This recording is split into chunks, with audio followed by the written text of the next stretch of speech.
এখানে একটি semi circle আর একটি কোয়ার্টার সার্কেল দেওয়া আছে as you can see.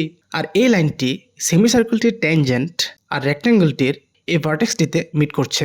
R লাইনটির length দেওয়া আছে 5 সেন্টিমিটার। তো এই ব্লু রেক্ট্যাঙ্গেলটির এরিয়া কত? টু সলভ দিস আমরা সেমি সার্কেলটির রেডিয়াস আর দিয়ে ডিনোট করব আর কোয়ার্টার সার্কেলটির রেডিয়াস এক্স দিয়ে ডিনোট করব। তো রেক্ট্যাঙ্গেলটির এই সাইডটির লেন্থ হবে এক্স, কারণ এটা কোয়ার্টার সার্কেলটির একটি রেডিয়াস। তো অ্যাজ উই নো রেক্ট্যাঙ্গেলটির এরিয়া হলো বেস টাইমস হাইট। তো ফ্রম দ্য ফিগার বেস হলো x plus r or x plus twice r height হলো এক্স। সো রেক্ট্যাঙ্গেলটির এরিয়া হলো এক্স স্কোয়ার প্লাস 2xr। তো এবার আমরা সেমি সার্কেলটির সেন্টার থেকে এই পয়েন্ট অফ ট্যানজেন্সিতে একটি লাইন ড্র করব।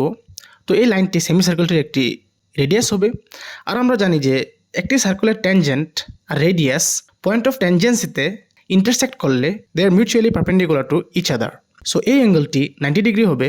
তো এই রাইট ট্রায়াঙ্গেলটিতে পাইথাগোরিয়ান ফর্মুলা অ্যাপ্লাই করে পাবো r square plus 5 square is equal to x plus r whole square, और r square plus 5 square is equal to x square plus r square plus twice xr। তো both side r square cancel হবে আর আমরা পাবো 5 square is equal to x square plus twice xr or x square plus twice xr is equal to 25।